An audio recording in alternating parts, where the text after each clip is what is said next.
It's obviously always a good idea to keep your children very close at hand when you go hiking. There are countless cases of not just children, but even adults that get lost hiking up in the mountains. They're with their friends, they become separated, somebody gets lost, and sometimes it ends okay, and sometimes it just doesn't end well.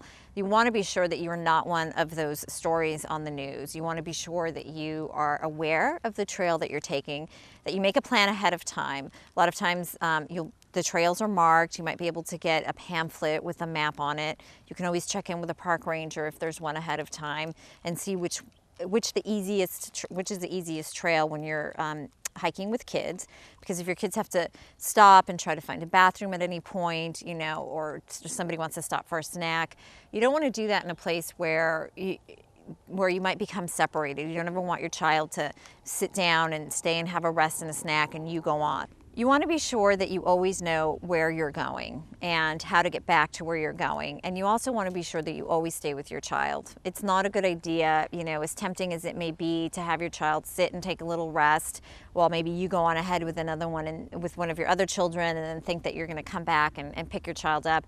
It's not a good idea for many obvious reasons. There are, stranger dangers, accidents. Anything can happen to your child. They can start wandering off and get lost. They can encounter a wild animal or a poisonous snake.